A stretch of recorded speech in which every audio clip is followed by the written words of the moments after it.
Hello and welcome to Waffly Bollox, the wrestling podcast that he's going to try and get through today with minimum carnage, actually. I'm MJ, aka Rascalz Trash, and my co-host is Sarah, aka Awfully Waffly. Hiya! Hello!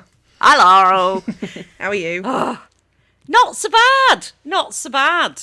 It's been a good week. Yeah. In general. Yeah. Good things are happening. Yay! Good things.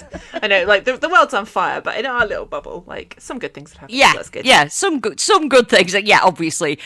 Aside from the fact that the world is on The fire. world is on fire, but you are no longer in danger of losing your home, so good times. Hey! Yes. Thank heavens for small mercies, isn't it? I am still going to be able to continue to make this podcast not from a cardboard Hey. box. So, So, what's happened this week? In terms of news, it's been some signings and unsignings. unsignings. I am not ready for this. On Dynamite Maximum Carnage, we saw a little tiny graphic that said that the Rascalz are coming. I don't think I know these men.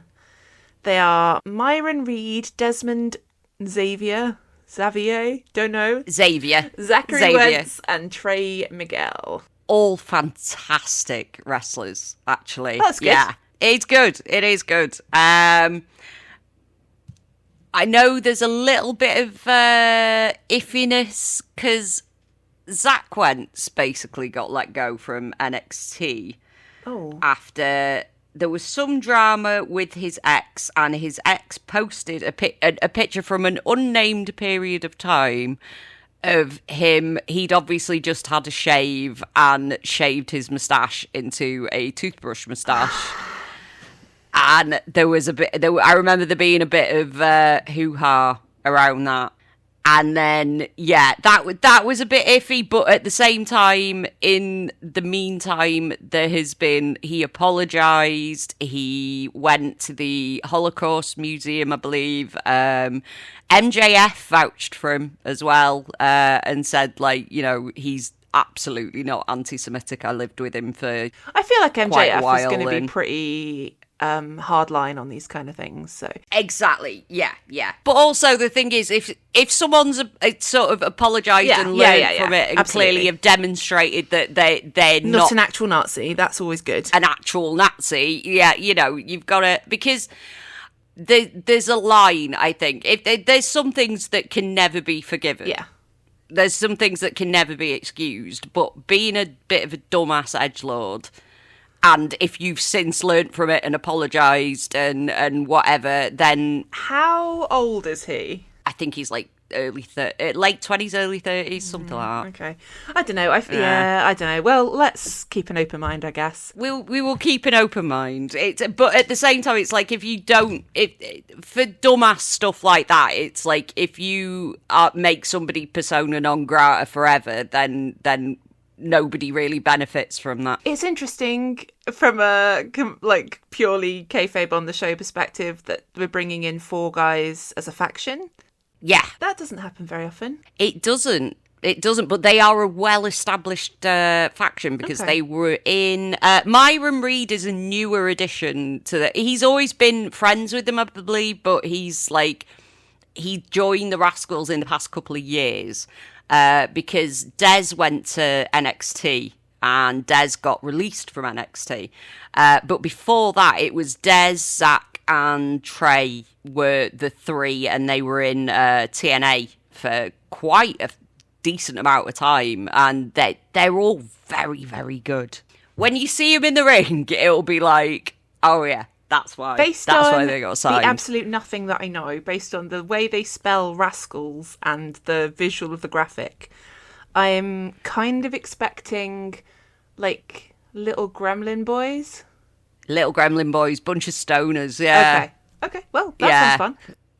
They did like I remember on like TNA, they did like a parody of like, you know, that 70s show thing where it was like they were all sat in a circle smoking. Yeah. And they did that, but it was actually funnier when they did it than on that 70s show. And that 70s show shit, and they're all thoroughly cancelled for serious reasons. So yeah. Yes, yeah, exactly, yeah. God Almighty, why is everything so terrible? Like, we can't get 5 minutes into this without being like, well. I wish I knew. But this thing occurred, like, the skit on TNA was even before all that came out. Oh, yeah, I didn't, going back a fair way. I didn't mean to cast aspersions on them for doing that skit. I was just thinking, like, it's just so rough where you're like, any show or brand, you're like, and they did this terrible thing. Like, can everyone just stop doing terrible things? That'd be really nice. Yeah. In good news, then, we see that Hechicero, Persephone, and Mascara Dorada are now signed, I think, on dual contracts. But that's lovely stuff. Love that. Bring us more Persephone. Yes, Persephone's great. Love Hechicero, obviously. Hechititties. And Mascara Dorada's awesome. I love him. Mascara Dorada is so good. Like, I love that he just blew everyone's minds in that match where it was like, because it was him and Okada and Takeshita. Yeah. And it was like, everyone's like, oh, you know, is Mascara Dorada just there to eat the pin kind of thing? And yes, he was, but he showed the fuck out in the meantime. It was incredible, that match. Absolutely loved it. Really, really good. On the less good news, I guess, we have heard that Powerhouse Hobbs' contract has expired, and that he is expected to go to WWE, although as of time of recording, I've not seen anything 100% confirmed. No, and by all accounts, which is why a thing we're probably going to get into later, but it was, by the sounds of it anyway, they were trying to keep him. They were trying to keep him up until, like, while Dynamite was still on the air. That's so fucking insane to me. Yeah.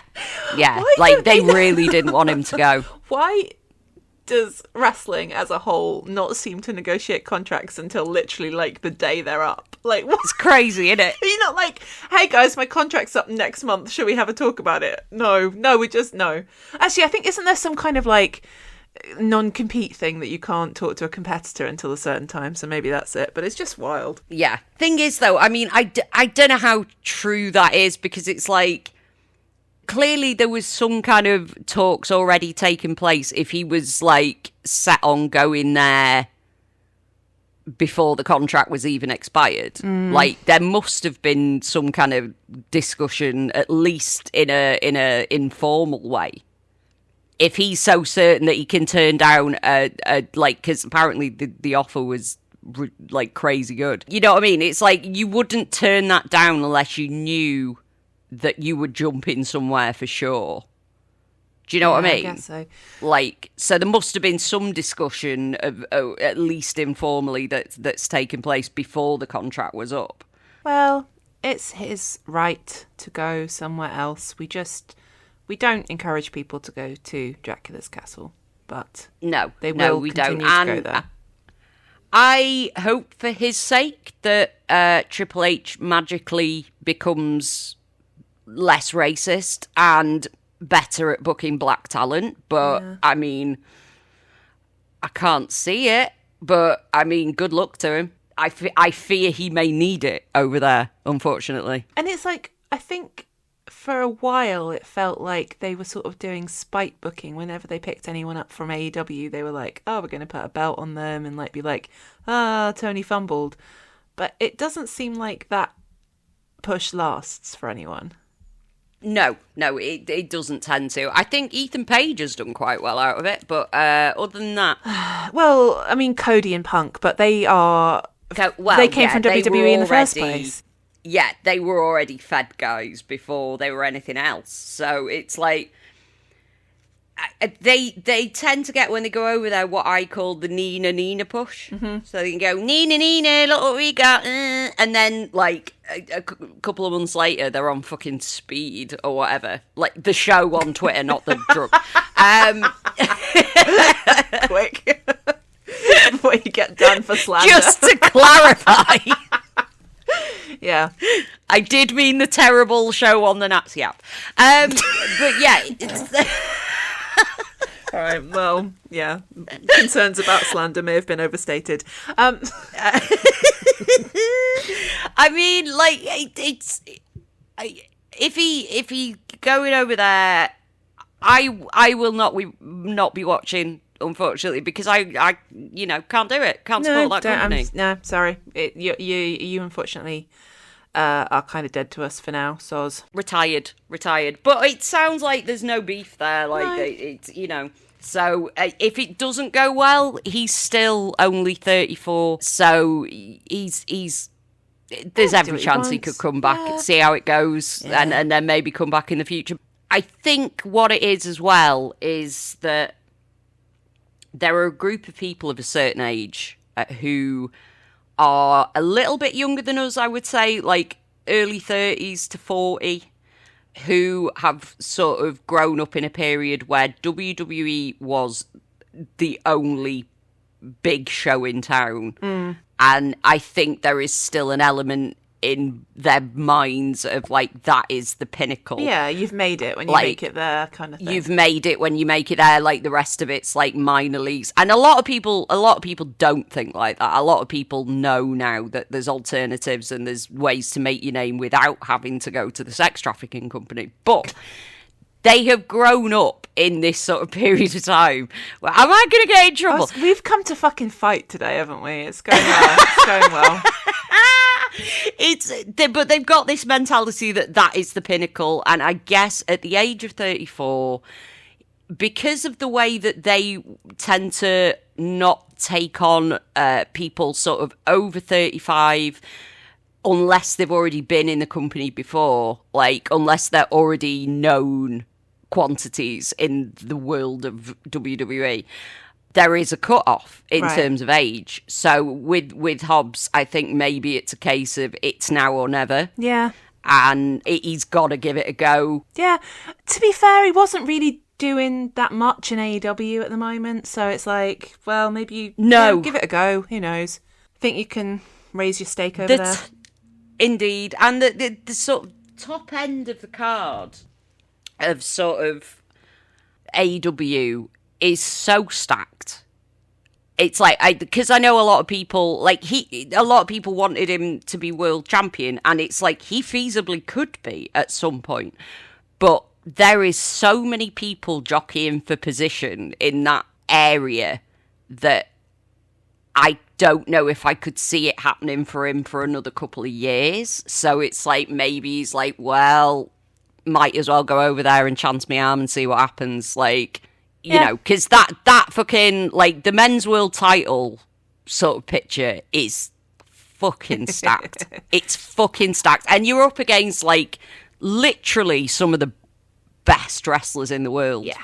So it's a tight race. It's a tight race to get. I mean, look at, like, the people we've got fighting over the world title at the minute. Mm-hmm. Like, it's stacked and it's really tight. And I think maybe if he thought, I might have a better chance. I mean, I don't know how true it is that he would have a better chance of being a world champion over there. Certainly an NXT champion. I was going to say, he can get the fucking speed belt or something, can't he? It's not the fucking speed belt. The speed belt that you have to be on speed to belt. Be in. Yeah.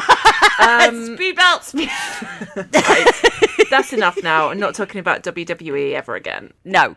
But fare thee well, Will Hobbs, if you've gone, you'll be missed. I heard a lot of stories from, like, the Box Park thing at the first All In, that he met a lot of people and he was a lovely lad. Aww. So all the best to him. All the best to him. I hope he finds what he's looking for. Yeah. And maybe we'll see him again in a few years' time. Maybe. Okay, so on Collision this week, we got maybe the greatest Crashout promo of all time from Mercedes Moné, covered in cake, sitting in front of a mirror with bisexual neon lighting and a bath full of disco balls, just screaming. I've never seen anything like it. I was in love. Incredible. She's an icon. She's a legend. And she is the moment. She knows it. She knows God, yeah. Some of this stuff is so good, where she was like, heroes don't build divisions, icons do. And I'm like, yes, go off. You are the best. Yeah. Love you. But she says that she's been shown so much disrespect, and to be fair, some people did dance around her prone body while she was covered in cake. That was quite disrespectful, I'd say. They did do a conga around a corpse, They did do that. So to teach us a lesson, she's taking a break from AEW. And when she comes back, she's collecting more than just titles. ... Don't know what that means. I hope that taking a break from AEW means she will be on the indies. I hope that we will see more of her.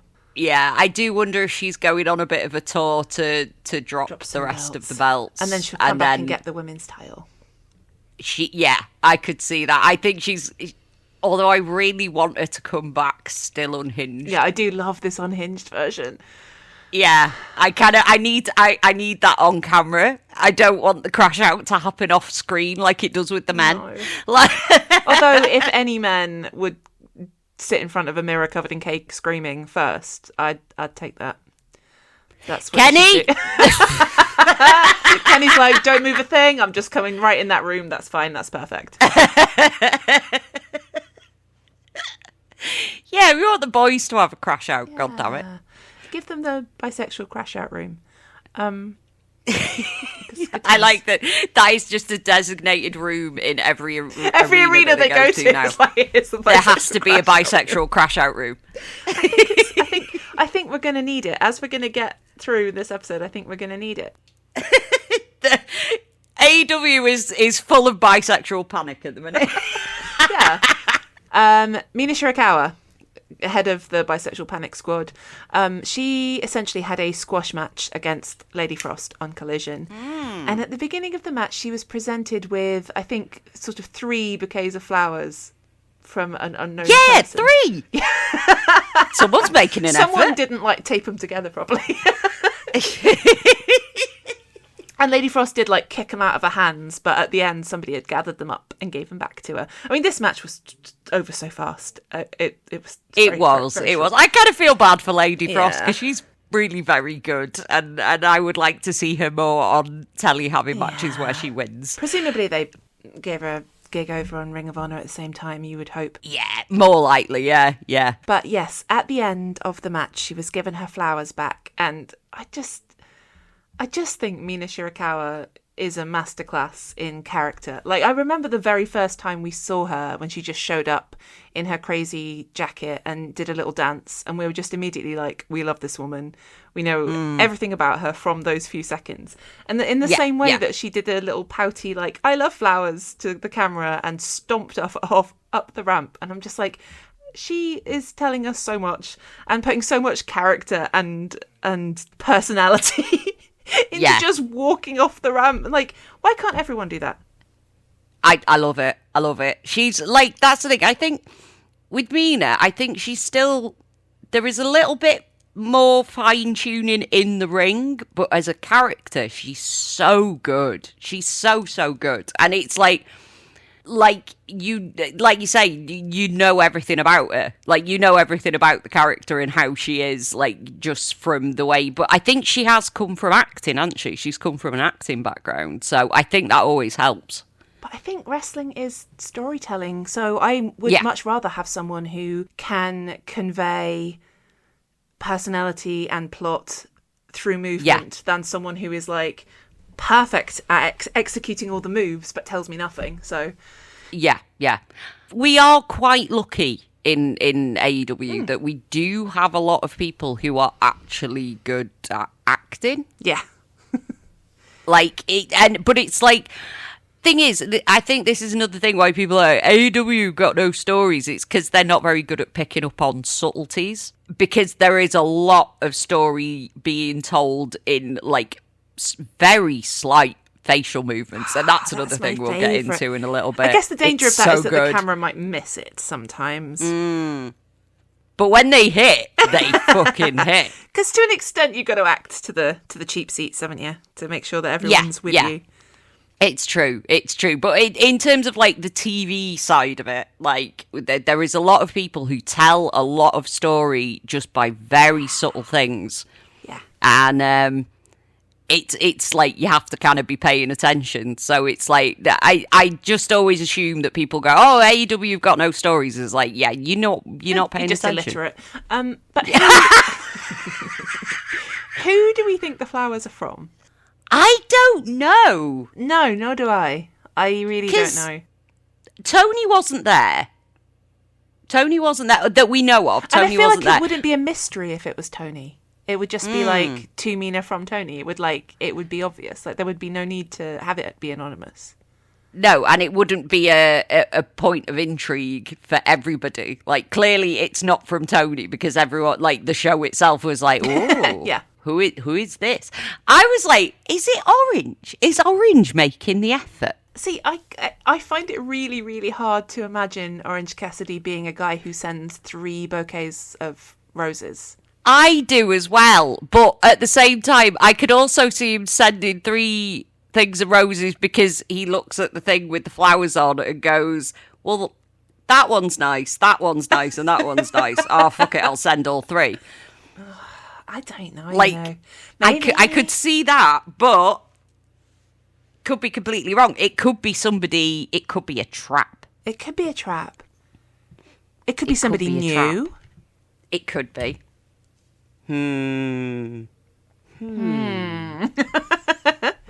Anyway, I'm intrigued. I'm intrigued. I'm like, thing is though, it's like I'm trying to think who the shortlist would be other than like Tony and Orange. Like that's the only sort of 2 people. Who could be trying to split up Tony and Mina? Like it could be any heel woman, really. It could. That the other thought I had was like Marina. Yeah, well, yeah, a heel woman. Someone trying to seduce Mina, saying like, "Oh, look at Tony. She's hanging out with Orange Cassidy. Why don't you come away with me?" Something that I heard. I think Chatter Machine say was that they really wanted to bring back Chuck Taylor as like a heel manager for Mina, and have like oh my god, yeah, that. I mean, honestly, at this point, just anything to get Chuck on TV. Yeah, I do love that there's at least 3 podcasts out there desperately fantasy booking anyway to bring Chuck Taylor back. But Tony versus Mina with Orange and Chuck ringside. I mean, I don't hate it. I don't hate it. I quite like that, actually. That might be fun. And at the end, everyone kisses and makes up. Yes, yeah, as long as as long as there's smooches at the end of it, yeah. Yeah. So I don't know, but I'm here for it. I suspect it is not Chuck Taylor because I don't think we're ever seeing him again. But who fucking knows? Anything could happen. Who knows? You never know. He's had his neck fixed. And wrestlers just lie about everything all the time, so you can never trust anything you think about a wrestler. No. They're lying liars who lie. They all the time. are lying liars who lie. Can't trust them. Well, to go sideways to Best Friends, on Collision, the newly formed Cosmic Babes of Wrath, so Kris Statlander with Willow Nightingale and Harley Cameron, fought Maya World, Hyan and Vert Vixen. And that was fun. They did. That was a really fun match. They gave him a good chunk of time as well, which I was pleased about. Time. Yeah. Why have we not signed Vert Vixen? I do not know, because she's been a kind of sort of popping on and off, like all the way back to like Dark. Mm-hmm. Well, take that Will Hobbs money and give it to her. Yeah, sounds good. Sounds good to me. I'm all for that. Like, I've been saying for ages and ages and ages they should sign Vert Vixen, and I don't know why they haven't. But you know, there is, of course, always the possibility that she has like a lower tier contract thing, like they do for a lot of people who come in and out, where it's like you can basically work wherever you want, but if you get the call for AEW, come in and work kind of thing. But like, not sure. I would like it if she got signed. She's also good. I'd like it. Alec Price and Jordan Oliver, please. Oh my God, yes. But that's a separate issue. But yeah, Jordo, please. Tony Khan. I didn't say it too angrily this week. I'm not too mad at you. I'm just going to give up on actually like talking about anything that happened. It's just like, here is the list of our demands. Yes, that's what this episode is. More demands. See you next week. On commentary, Tony Schiavone pointed out that the team of those three women, the Cosmic Babes of Wrath, have all the gold in the division between them. And that just makes me think there's not enough women's singles belts. But again, we've banged that drum before. Willow Nightingale made a point of saying that she is happy to do 2 matches to defend both of her titles, which is good because, we keep ending up in situations where champions are in other matches and their titles aren't being defended. And then you get 2 women's matches and it's like, come on, at least 3. At least 3 now. Yeah.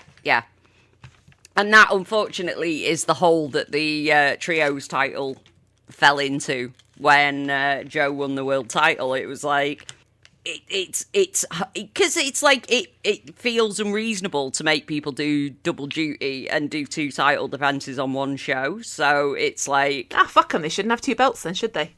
Well, that's the thing. It's like, that's the problem with booking more than one belt onto people is that one of the titles always ends up suffering for it. I'd like to see Mercedes have to defend all of her belts on the same night. One after the other.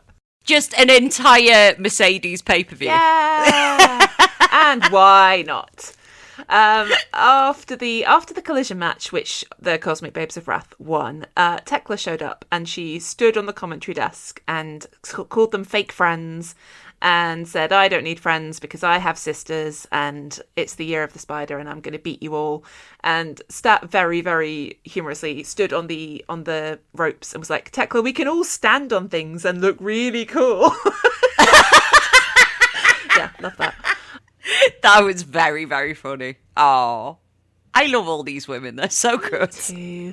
Me too. And she said, I get that you have your sisters, but next week you're all going to call me Big Stat Daddy. So then on Dynamite, the Cosmic Babes of Wrath fought the Triangle of Madness.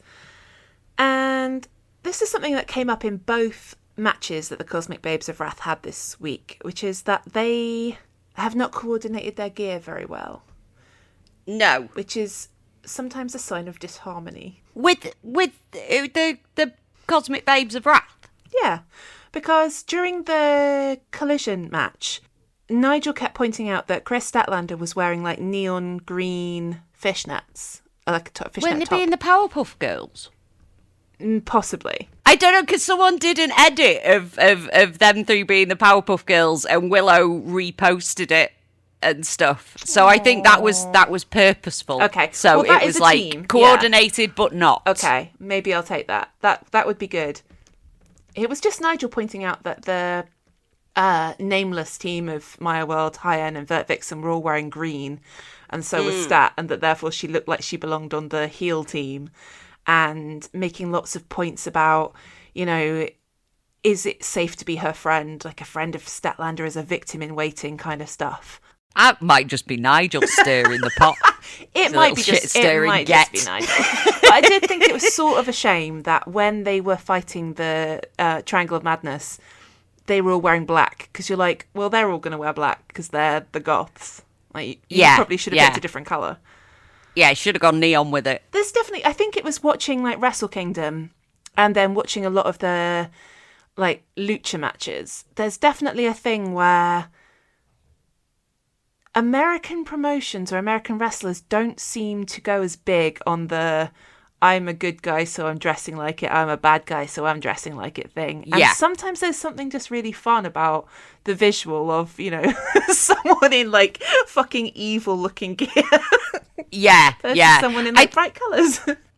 That's the thing. I think there's certain people who do that independently. Like they do that for themselves.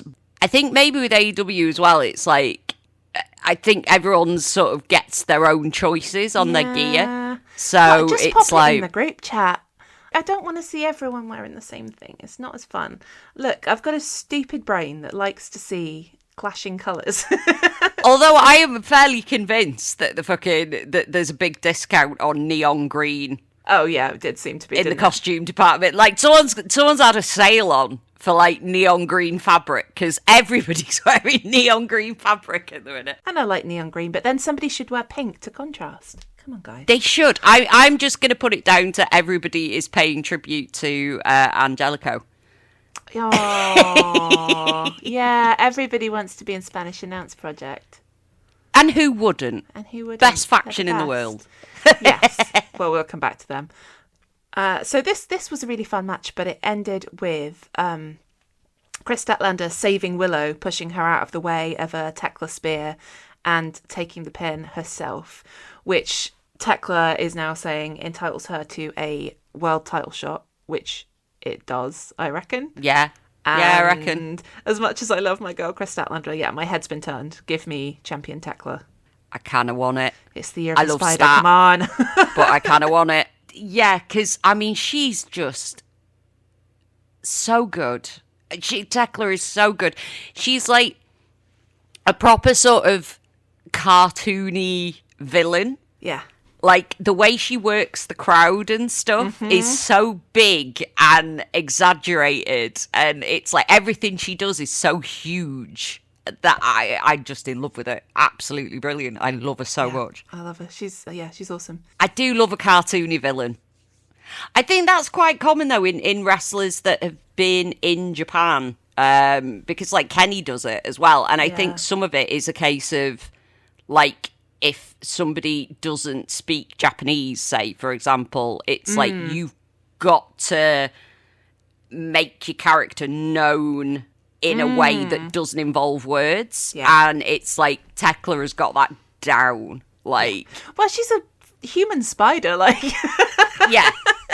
I think I can't see her ever turning face because she's a spider. No, because she's evil spider lady. How much fun would a Thekla title run be? Oh, I'd be here for it. Because you've got a lot of good sort of faces to chase her as well. Yeah. And then you can eventually bring back Mercedes as a face to beat her, I guess. A bit further down the road. Potentially, Let me have my spider champion. I would like it. I would love it. I would really love it. Sorry, I think Chris. maybe... Chris, we loved you, but... I do love Chris. I love Chris, defected. And she fully deserves the title run. Yeah. But I think I would love to see it on Thekla next. I mean, I'd like it for it to be like a big meaty feud first. I don't necessarily just need it to be like handed over immediately. Let's build to it. Let's give it some time. Yeah, I mean, because when's the next pape? Is it Revolution? I saw someone mention Dynasty. Yeah, I did as well.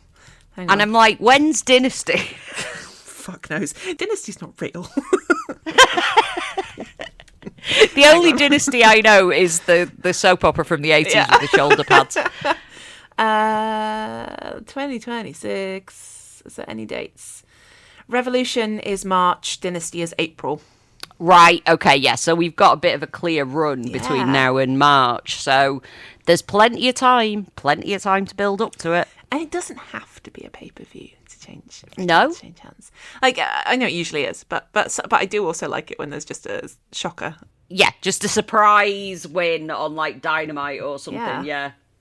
Well, like the TBS one just did. Yeah, which was wonderful. Yeah, I love a surprise title change on a TV episode, which I just thought may come up again later.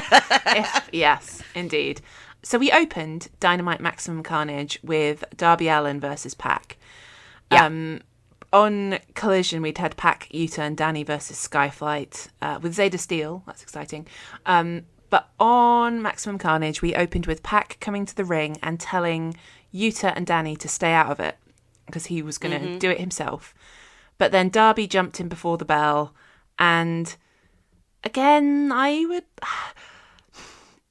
do like the idea of complexity and challenging expectations and all of that stuff. But I feel like you have to know what the rules are to mess with them. And I do feel like things have got a little bit messy with some characters in AEW and it not being clear what their allegiances are. Yeah. Which is like... on one hand, it's interesting in some ways, but in the other ways, it's like, I don't know. It's just, yeah. I mean, because nothing that Darby's doing at the minute is like face coded at all. It's like, just a bit weird because he's kind of just out here on his own on a quest for revenge. Yeah. When everyone's kind of over it at this point, like it's just him. It's just him who's hellbent on. And I think that's the thing. If it is a story of a sort of slow heel turn, like Darby being corrupted by revenge, then maybe that's an interesting thing they can do. But it's very murky at the minute, because it's like the Death Riders are all kind of fucked up alignment wise as well, because it's like Mox is getting cheered now because he did a good wrestle in the C2. So it's, you know what I mean? It's all, but the rest of them aren't. And then you've got people chanting, fuck you, Yuta. So the alignment of the Death Riders is all over the place as well. So then when you've got sort of Darby, who is very much leaning into Healy stuff, in terms of how he's winning matches now and things, it's like, are you all awful? It doesn't, you know what I mean? It's not satisfying. It's like, I feel like this sometimes when I'm watching films. Like if I watch a horror film and I can sense that like we're like, okay, solid 3-act structure. I feel like I'm in safe hands. Like I'm being told. It doesn't necessarily have to be like super predictable, but like you can feel that there is a structure that's been planned.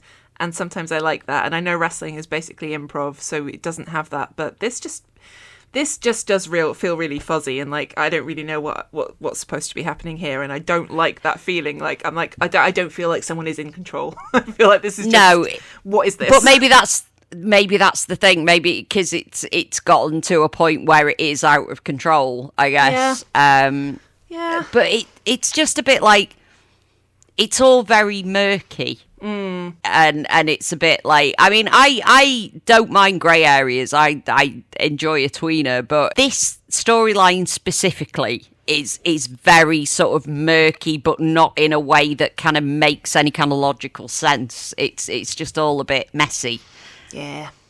Not super into it. Plus, Darby continually saying he's fought all of the Death Riders, he's beaten all of the Death Riders, when we're like, well, you haven't, because Marina's a Death Rider, and your continual not acknowledging her is also not making me warm to you, so... No. Fight Marina. Fight Marina, goddammit. Fight Marina or just fuck off. Let Marina destroy you. Please. I mean, that's... Because he keeps saying that, and I'm like, well, either you're having a match with Marina, or stop saying that, basically. It's stupid. Because it's not true. You haven't beaten all the Death Riders. No, it does.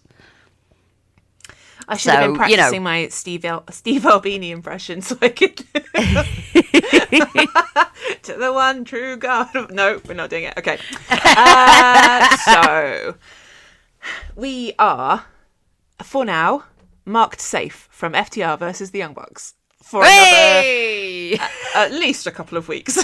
At least a couple of weeks, but you know we've got to take it week by week. We never know when they're going to spring it on us. You never. Your constant vigilance. Yeah, it's just constantly going, oh no, they're going to do it. They're going to do it again. You never know. Although I mean, it could be fun. God, at some point. Don't say that. I mean, you know, because every time it's happened, apart from like the first one, it's been the Bucks are heels and FTR are faces, and I didn't like it. So, okay, well, but either way, I don't want it right now, and no, not right now, because we had a big 4-way tag match for the number 1 contendership to the tag titles. So we had the Young Bucks, JetSpeed, Gates of Agony, and brand new shiny tag team Mark Davis and Jake Doyle, who need a name. I've seen lots of suggestions flying around. They're Doyle and Davis. Yeah, that's just... Apparently. Which is like... I'm sure we could come up with something better than that. Do I better like than the new that. music, though. Their new theme is very good. Nice one, Ruckus. Oh, we should have known, because Ruckus posted a few weeks ago something like lots of new music coming down the pipe, and it's like, oh, because we've got new faction coming in, and new tag team over here, and new people over here. Yeah. Yay! He's a busy man. He's a busy man at the start of this year. There's so many new people. Exciting. But yeah, very I exciting. really enjoyed my party match of the week. Thank you. Keep giving me these. I really liked the Young Bucks and JetSpeed kind of all working together and doing coordinated silly moves, like a bunch of silly little flippy boys, versus like just 4 massive guys. Yeah. Brilliant. Delightful. I love that dynamic, especially in these big stupid PWG matches. Like, I love it when there's just a few flippy lads in there, and then just some big bases, and it's just and then you stick like 2 big lad tag teams and 2 little fella tag teams in one match, and it's just like, yes, this is my happy place. I love it. Big stupid PWG match. Hey. Yeah. The tag team obsessive in my heart says, I don't think it's quite right that a tag team that I've just formed should be able to beat all of these long-term tag teams. But the part of my heart that says, but I want to watch the big lads take FTR apart says, yes, this is the correct answer. Yes. Yeah. That's the thing. And I mean, I absolutely love Davis and Doyle. Like separately, I absolutely love them. So sticking them together for me is just like, fuck yeah. Big meaty boys. Hooray. That's for sure the meat lovers. What's the Meat that's lovers what special. Yeah, I was gonna say that's the pizza topping. Meat madness. Oh God, meat madness. Meat nado. Meat supreme. What, some kind of like Meat feast. Meat feast. Oh yeah, okay. Let's do meat feast. Meat feast is good. Let's call it meat feast. Yeah, I like that. Okay.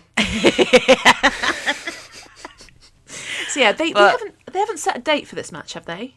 Or have they? No, and I think we are going to get a lot of title matches off pay-per-view because there is such a big gap between now and Is there Revolution. Grand Slam Australia or something coming up? There is Valentine's Day, I believe that's on. Okay, so maybe that's also like a big named show. So who knows? Good stuff. And then we have somehow made it back to the men's title. We got a cute little standby match where Brody King got to murder John Cruz, which was very fun. Always fun. Setting us up for the Poor main Jonathan event. Cruz. Oh. But Poor little delightful. guy. Love to see him. Love to see him on the show. Happy. Yeah, always happy to see John Cruz. And not nobody else. Nobody else.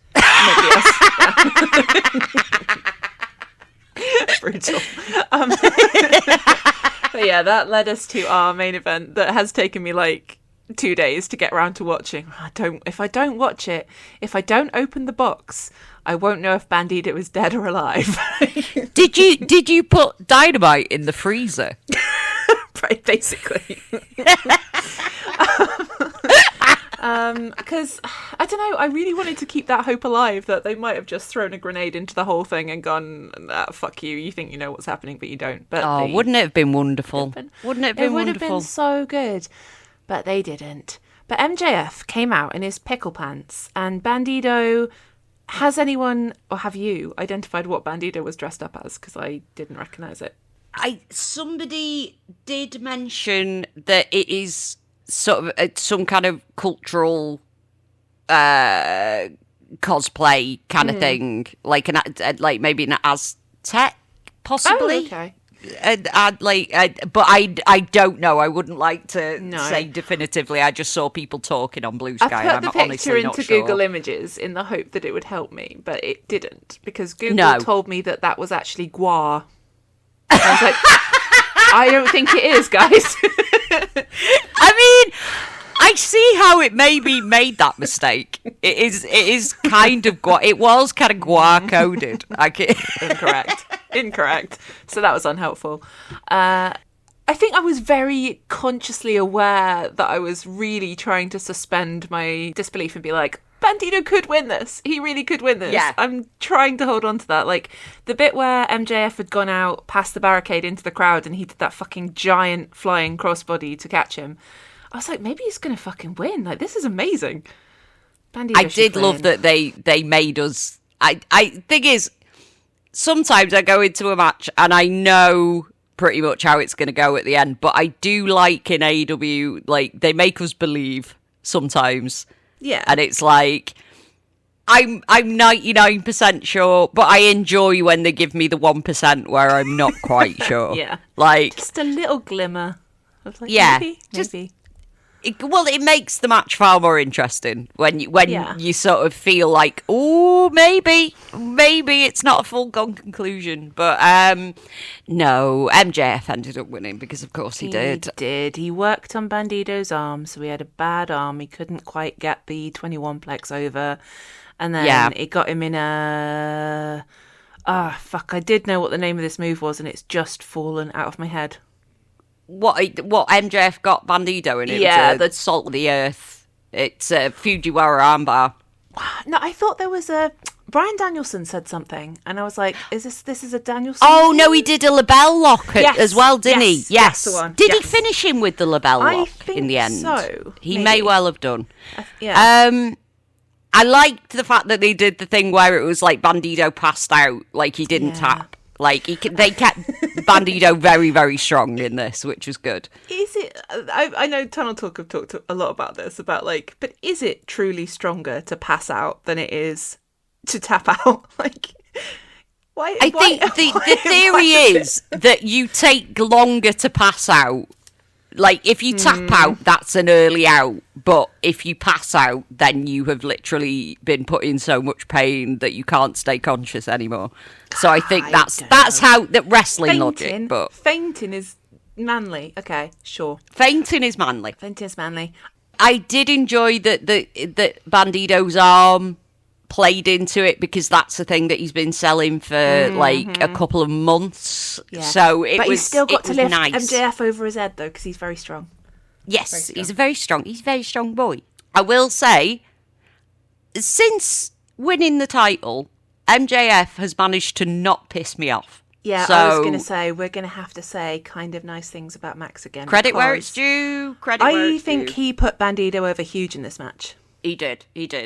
And he did that thing that's always good heel work where at the end of the match, after Bandido tapped, he basically like sat in the corner with the microphone and put Bandido over huge before attacking him. Yeah. Which is like, that's always a good way. Like, because it's like we're always saying about like, if you brush off your opponent as being weak and failing, then it's like, well, what achievement have you done by beating them if they're so weak? So I love heel work where they put the other guy over massive. Yeah. And he did a brilliant job of that. He's managed to not do any of the awful things I was fearing he might do. So I credit where it's due. Max is doing good work at the minute. He can do it when he wants to. He can. Because he managed to, like you say, put Bandido over by being like, yeah, you really challenged me or whatever, and give him like a nice little like, oh, I think you will be an AEW champion one day, and then sort of segued that into, and that's why I have to kill you now because you're a threat to me. So then he moved it into the like, now you're going to boo me because I'm making gestures like I'm going to rip his mask off and I'm going to beat him up after I've choked him out, and it's like. Yeah, that is heel heat. That's what you want. That's the right way to do it. That's the way to do it. Well done, Max. Not Good to boy. sound like Punch. That's the way to do it. Oh my god. Our references just go back further and further in time. Are we actually old people references? I know, but like that's super. That's like Victorian people references. Yeah. Shh! Don't let them know we're actually immortal. Oh god! Oh, I've outed us. Oh no! I did. We're actually 127 years old. Yeah. Thing is, though, I'm from the sticks. I'm like a bumpkin, so like I have been to places as a kid where they were still doing Punch and Judy shows. So See, British Seaside, isn't it? Even in like I guess would have been like the early 90s. Yeah, they probably still do it now somewhere. Yeah, maybe we need to go on a and Punch is a wife beating little shit. So yeah, the things we grew up with. Indeed. Fucking hell. Jesus. Do Americans know what we're talking about? They don't, do they? Do they? No, probably. I mean, I don't know. I think Punch and Judy shows are specifically British, I believe. I'm sure somebody will tell us that we're being terrible and wrong. Yeah, or like that last 10 minutes. What the fuck were you talking about? What were you talking about? Right. Right, no, hang on. We've still got a really good thing to talk about, so let's rewind. So our favourite bit for last. So yay! I like it when we do the favourite bit last. We got it. So Samoa Joe, considering how badly we started off as well, like, let's talk about all the bad things in the world. So Samoa Joe popped up to say that he had put out a bounty on Hangman's head and the bounty hunter Brian Keith had taken the gig. And I feel like this is a match that people have been looking for a little while. Like Hangman and Brian Keith, that's good. They have done it, but it was very quick. It was a very brief match when I think before Brian Keith got signed. Oh, even. Right, okay. So they have done it before, but this one got more time, and Brian got more offensing, which is always good. But I think people are still, like, 3 years later, fantasy booking the faction with Cowboy Bandido. faction. Yeah, Bandido, Hangman, and Brian. I'm still booking my giant cowboy rumble where everybody with a vaguely Wild West or cowboy gimmick is in a rumble together. I think so I'm throwing in like Manders and Thomas Shire and everyone as well. But that's for another day. Come on, Tony Khan, make my dreams come true. Yeah. Anyway. No, Cowboy Rumble. Just nice to have like a Hangman match as if it was a completely normal thing to have. It's like, oh, this is I don't know why it felt really like a treat, but it did. It's always a treat. It's always a treat when we get Hanger on the telly. But it almost in a weird way, it's kind of restrictive when you're world champion. Yeah. Because it kind of limits who your opponents are, because there'll be someone complaining about, oh, well, he's the world champion, why is he fighting this guy who's like, not in the world title picture or whatever. So it's like, it's good that they have like, now he hasn't got the title, he's a bit more free to just pretty much wrestle whoever the fuck he likes, which is good. Yeah, it felt really nice. Just like, this is, I'm enjoying this. After Hangman won, he called Samoa Joe out. I think he was like, try claiming your bounty now, dumbass, or something, and called Joe out for not being man enough to fight him himself, and said he was going to take everything from him. And then obviously Swerve was there because they come as a pair, and Swerve came out to direct his ire to MJF, and he said, I know we will be coming after you relentlessly. And I was like, that's the good stuff. That's what we like. Nice. We like. That's nice. This whole section was just like, oh yeah, we'll take it. So I was so happy. I was like, this is my favourite thing. Yeah, right. So Swerve said that his New Year's resolution is to win the championship. And just as the crowd were all like, yeah, Swerve's house, Kenny Omega's music hit. And I was like, For these three men, please can this storyline go on for a really long time? Please. I just want a new installment every week for like the Love rest triangle. of the year. Love triangle. They're not going to say it's a love triangle, but in my mind, it's a love triangle. I loved everything about this. Because I wasn't expecting Kenny to turn up in this segment. Because we knew Kenny was coming back. Like, we knew he was returning.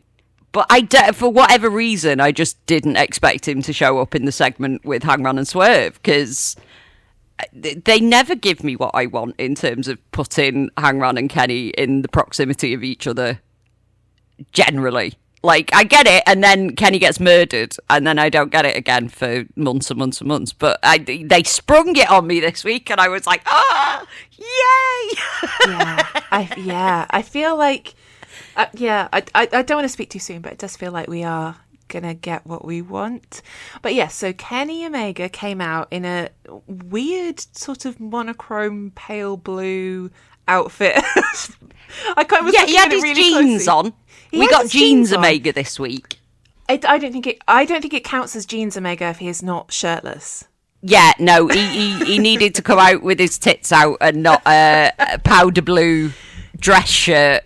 Right. Weirdly, because I thought it was denim at first. At first, I was like, "Is he wearing double denim?" But instead, it was just like had a paisley, very pale paisley pattern on it as well. Strange outfit, but he refrained from the Canadian tuxedo this week. He's had his hair did as well. He's had some more blonde bits put in his hair. It looks very cool. I thought his hair looked good. The outfit I had some questions about, but it's Kenny, so I think overall a win. We're lucky he didn't come out in shorts and a hoodie. Literally, for real. And like Hangman was immediately like running his hand through his hair and playing with his hair his and being little like, face. He did heart eyes with his whole face. He did. Aww, he so really cute. did. Very, very cute. Enjoyed that a lot. And Kenny, as you said, so we knew he was going to be back, and he was like, well, I had my own time etched out, but I figured I'd just come out now because 3 of the greatest challenges for the... So interestingly, Kenny called it the AEW Heavyweight Championship belt. Yeah. I don't think that's what it's called, Kenny Omega. Not many people call it that, no, because it's like there is no weight class. There's no weight class on it. Someone's been in New Japan too long. So we just got, so a lot of the time, we just got to let Kenny off because he just says things and then it's like, oh, that's slightly wrong. Never mind, it's Kenny. We don't care. We're just grateful for Kenny Omega. Yeah. And he said that they all have something to prove, and what he has to prove is when you all called me the god of professional wrestling, it meant something. And if you still believe, then I still believe. Aww. Kenny, why do you do this to us? But he said he understands that he can't just snap his fingers and demand a title shot. He has to work his way there. And he said, I've got to win a couple of matches first. So whether it be friend, and he pointed at Hangman, and then he said, or whether it be foe, and the camera cut to Hangman's face. Which was slightly annoying, because did he look at Swerve or gesture to Swerve? I think he looked at Swerve. Yeah, I think assumed he did as well, but we sort of lost that moment, because he should have cut to Hangman at the wrong time, and I fucking hate that. But yeah, he's going for that belt. So Kenny hasn't really been around for the Hangman Swerve reconciliation arc, has he? He's not been involved really, in it. No. I mean, because like the only time we kind of mixed it up with Hangman was when they had that match. It was in the middle of Hangman's feud with Kyle Fletcher, and they murdered Kenny. So kind of he's been around for it, but not a lot. Like, he's been in and out. So I don't know. It's like, I mean, I guess we're assuming he doesn't know everything. Yeah, I think we need, maybe we just need a BTE. Because Kenny doesn't, kayfabe in BTE is that Kenny doesn't watch the show unless he's on it. Yeah, but maybe we do have BTE at the moment. So if we do need a little catch up of from Kenny's perspective, what is going on here? Maybe they could give us that. But that would be good. Yeah, hopefully we'll get an episode on Monday because the Bucks and Kenny and Hangman are all in the house. So but and Swerve, get Swerve on BTE. That'd be fun. We've talked a lot about how we like our Hangman Kenny sandwich. But now we have a Hangman Kenny sandwich with Swerve in the middle, which might be the best possible variation. Oh, it's like an extra little treat in the sandwich. It's fabulous. Because the thing is, any combination of those matches between any of those guys are gonna fucking rule. Mm-hmm. Kenny versus Hangman will be great. Kenny versus Swerve will be great. Swerve versus Hangman will be great. Any combination of that, awesome. Love it. Give it to me. And I do wonder how Ospreay is going to factor into this when he comes back. Because I mean, I have theories. I do have theories. And I am less certain on my MJF's going to be champion still in August theory now. I'm wavering on that because I think potentially we may get... Because, like, to go back to the segment before I get into my conspiracy theory... We got this sort of, like, Kenny, like, Hangman was really happy to see Kenny, and Hangman was like, if we end up facing off, may the best man win, and they shook hands, and then you just saw Swerve in the background being like, little sour face. He's like, his little nose was screwed up, he was like, no. So it's like Swerve was proper being jealous boyfriend, and it was like the ex has come back. Yeah, I love it. It's so good. Give it to me. And we know that Swerve and Kenny have talked before about wanting more romance in wrestling. So yeah, and honestly, even if it's just subtext, we'll take it. We'll take it. You don't have We're here for it. Yeah. No, it doesn't have to be anything completely overt. We can work with subtext. It's fine. Okay. But the whole theory that MJF was going to be champion until All In and then Will Ospreay would return to take it back was always just a theory that people on the internet had doom booked themselves into because they were like, it was total outcome? Doom booking. Yeah. There's never any actual grounds for it. So not really. Yeah, no, I don't know what's going to happen. Anything could happen, but I do think that is a very scary field of challengers for any champion. Yeah. I mean, they pretty much like just with those three have got MJF on the run, really, because he's going to do absolutely everything he can to avoid having to wrestle any of those guys, I'm sure. Even though, like, he will in the end and the matches will be really good. But, like, the three of them going after him is, like, that's such a good... Like, if you're going to make MJF champion when I wasn't very happy about it, like, this is the best possible way you could, like, soften me up on it. It's like, have Hangman-Kenny and Swerve chasing after him, plus all the drama between those three is like, okay, yeah, fine. Okay, let's go with this. Let's see what happens. Into it. Extremely into it. Yeah. Extremely into it. I am now hedging my bet slightly because I could see at All In is super villain heel Swerve versus Ospreay. And honestly, that's the match that I would prefer because I love Swerve as a heel. I want Swerve as a heel. Like, it's... He tried to give it to us. And the crowd wouldn't let him do it.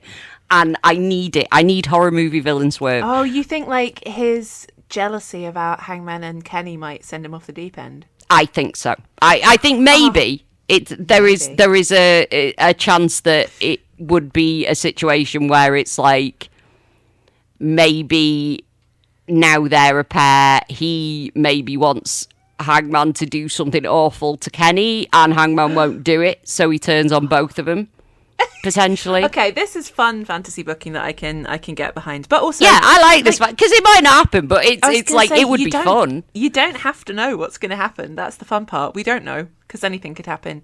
Like I was in my head thinking, well, maybe it's going to be Kenny that earns his way to the title shot and gets like another championship run, and maybe it'll be Ospreay Kenny as the main event of All In. Like that would also be a huge people match. Would like to see those two again before Kenny retires. Yeah. So who knows? It could be any or all of the above. it could. Yeah, there's any number of ways that this could go, and they're all pretty good. Like you know, I mean, because it does kind of feel like probably if he's well and fit to do it, then like Ospreay at Wembley seems like a lock to me. But it's who he's going to face and what kind of alignment they're going to be and the story we're going to get in the meantime. And like, because whoever goes against the champ at All In has to get through the Owen as well, so we've got that. Yeah. Well, who knows? But like, who knows? I think we are again like we're kind of assuming All In it's going to be Ospreay in the title picture, but like I feel like everyone said that last year, and it doesn't necessarily have to be the case. It doesn't. It feels like it's like getting to a point now where it's Ospreay's been there a while now, and they haven't belted him up yet. So it sort of feels like that. It's like a natural point to give him the title. But I mean, we could be completely wrong. You don't know. No. That's the thing, and I don't like thinking about it with Booker brain. I like just fantasy booking. I much prefer fantasy booking. Yeah, like subtextual romance angles between my faves. That's more where I would like my brain to be at. Definitely. So the last bit of Swerve and Hangman action on the show is that they popped into a JetSpeed backstage interview where JetSpeed were being asked how they felt about having lost the shot at the I can't say words, tag belts. And Swerve was like, "Oh, you are so great. Like Kevin Knight, I always told Tony Khan he should hire you." And Hangman was like, "Well, you might not have got the tag team shot, but we're going to go for the trios belts on Saturday." Did his whole little promo. And then Speedball's like, "What, for real? Really? What's happening?" That was my favourite part, where it just kind of broke down, where Hangman was in like full like promo mode, and Speedball's like, "What, really?" And he's like, yeah, I just booked it. Yeah, just now. Like, I'm not asking you, I'm just telling you. So I guess because of the Powerhouse Hobbs news, that might be a spoiler for how that match turns out. And if that's the case, I'll be very, very happy. I will be.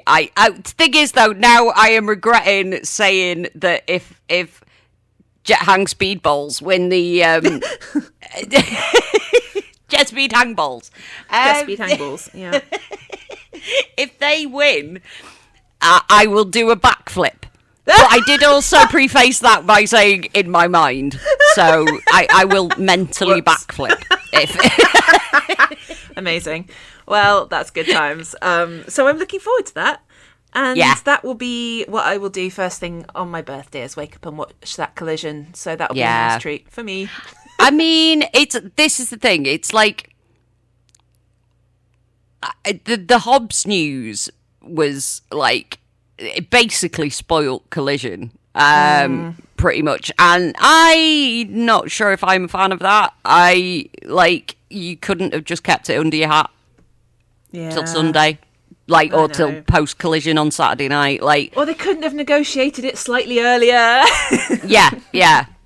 Yeah. Well, I mean, that's the thing, though, isn't it? I mean, I think it was a very last minute decision because they were still trying to get Hobbs to stay. Why is this how you run a company? But also at the same time, I'm like, as I love JetSpeed, don't get me wrong, I absolutely love JetSpeed. I'm like, but we could have had Hangman-Kenny and Swerve win the trios titles, and that would have been awesome. And it would have been like, it could have played into the other stuff going on, with the world title picture. That would have been fun. But at the same time, I am delighted if it turns out that's how it goes down. I am delighted that it's Hangman and JetSpeed. I saw someone saying this is Hangman being a pure chaos slut, because he could have asked the Bucks to go for the trios titles with him. The Elite could have been reformed in that way, but no. I don't think he's made up with the Bucks yet, though. They haven't interacted in since they BTE triggered him at All In. But JetSpeed is a truly wild card pick, and it is. But I would like to see those three men interact some more, and also I think the trios belts are also one that you could ping pong around a bit more and have some fun with, like, because then it's not a particularly prestigious title, but you could just play with it. But yeah, it plays into Hangman saying to Joe that he's going to take everything from him, starting with the trios belts. So yeah, happy times. I am delighted with the. I mean, I'm not delighted that Hobbs is gone, but I am delighted if, like, that's the outcome of that. Is the consequence of that is Jack Hand Speedballs, whatever I fucking said, being trio titles. But also, like, hang on. So, do we think that if he had re-signed, that they wouldn't have won? Because that would true chaos booking. Like, oh well, I wasn't going to put you three together, but I guess I am now. That's the thing. Is like it's. Yeah, I mean, you would have to assume that maybe they wouldn't have lost him if Hobbs had have gone. Ridiculous. So it's it's just chaos all around, and we just try and keep track of it. But there's no point in ever saying that you know anything about professional wrestling and what storylines are going to do, because just any fucking thing can happen. Yeah, literally something can be decided on the fly at the last minute, and you're never going to know. Never gonna know. And I'm here for it. I'm here for it. I am here for it. I'm excited. That match will be good anyway, regardless of if it's been spoiled. It may not have been. What if that's not the case? We just get there like, what the fuck? And they might well lose, and then it's all like, Hobbs is staying. Okay, cool. Who knows? Like, some knows? people know. Some people know. But it's so funny that, like, there are so many people on my timeline on Blue Sky that went to that show, and I have not actually seen one spoiler for the tapings. No. And I normally don't. And it got spoiled by fucking Fightful. And it's like, you really couldn't. Someone was trying to argue with me yesterday, saying, like, oh, it'd be unethical to sit on that news. It's like, why? Why would it be unethical? No, it wouldn't. Not like, it's not like life-changing news or anything for anyone other than him. Like, guys, wrestling news it's meaningless. It means nothing. Yeah. It's nothing, really. It's just like, a guy told me this, and then several other guys backed it up. So we're a guy might have got a new true. job, but we don't know. Oh my god! I think you're applying standards. You're applying standards to wrestling journalism that I don't believe is there. To be honest, not at all. But there was no real reason to put that news out until after Collision. Could have just sat on it. Yeah, but at the same time, they could have had their negotiations slightly earlier in the day, or even the previous day, or even the previous week, and then not had this problem. Anyway, what is your happy thing of the week for this week? Oh, you know what it is.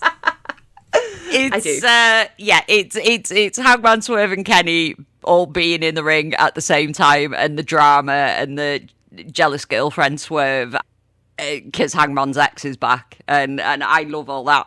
That was just pure joy for me personally, because I love them all and they're great. Yeah, they're great. They are. What a lovely. And I love it when they get to interact, which in Kenny and Hangman's case hasn't been very often in the past few years. So, like, I will take what I can get because it's joyful. And a show where we get Kenny and Hangman and the Bucks all on the show. Again, another one. Great, lovely. The joy is stored in the elite. The joy is stored in the elite, and I really need all of them to stop talking about, like, this might be the last time we do this. No, it's not. Stop it. Stop it. No, stop saying these awful things. Yeah. Just let us be Delulu for a little while longer, please, boys. Just a bit longer.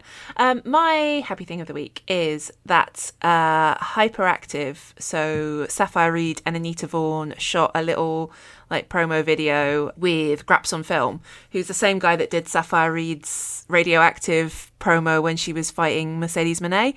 But it's just like this really, really sweet promo about how each of them had been told, you're too loud, you're too annoying or whatever. And then it has this great like split screen moment where they're like, I thought I was the only one. I thought no one would ever understand me or love me the way I am until I met her. And then just goes into like the two of them being chaos beasts together and being like, actually, my crazy out here personality and hyperactivity is the best thing about me, and we get each other and we love each other and we're gonna take over the world and we're the best tag team in the world. And I'm like, yeah, you are. I love girls, that. and I love you. Absolutely love it. Yay. And also relatable. It's genuinely being hit like, why am I crying at a wrestling promo? I hate everything. They're the best. I love them. Book them on more things. And then I saw Bailey retweeted it and tagged in like a WWE scout, and I'm like, absolutely fucking not. Hands off. No. Back off. Don't take our girlies away. No. We like them. No. Don't make them go to the and it fucking Bailey, you're going to be leaving there soon anyway. So, Bailey, of all people, should know better. Oh God, yeah. Why are you encouraging more women to go to that awful place? Don't do that. I also got a late Christmas present this week, and it was Hyperactive as merch. You can get them to do a drawing for you. And so Amazing. I have a Hyperactive, like a sheet of paper where they've drawn all of their favourite wrestling moves to do. They've drawn themselves doing them in stick figure form. It's very delightful. Brilliant. So, yeah, Hyperactive are just my thing this week. Well, always, all the time. They're the best. I love them. Brilliant. I love those two. They're so good. They're so and good. I'm glad they're back together again. And like, yeah. I just don't go to WWE, please. No, don't go to WWE. We want to be able to carry on watching you. If you could also be somehow booked on my birthday show this weekend, that'd be great. Yay! Do we have anything else to say about anything else? No, I think we're spent. I think I think we are. We've done the optimum amount of yapping for this week. Optimum yapping. In that case, we will be back with you next Saturday. If you enjoyed this episode, please do rate, review, subscribe, leave comments, do all the things to help us get our ramblings into more people's ears. You can follow us on Blue Sky, Waffly Bollox, Awfully Waffly, and Rascalz. It does have Blue Sky extra bits in the handles, but apparently one of the handle generator thingies might be stopping working. So no! Yeah, you might not be a goblin anymore. You might have to look into that. But yes, you can email us at wafflybollocks@gmail.com, and you can get your Silly Graps t-shirts from co-feed.com/rascaltrash/shop. Indeed you can. And if you use the code BSkyBaby, you can get 10% off at the checkout. And also, we are now on YouTube. So if you would like to like and subscribe, smash the button and ding the bell and do all the things, yes, do that. Do all the things. You know how YouTube works. We don't need to tell you how to use YouTube. Yeah. I ain't going to teach you how to suck eggs. Okay, bye. Love you. Bye.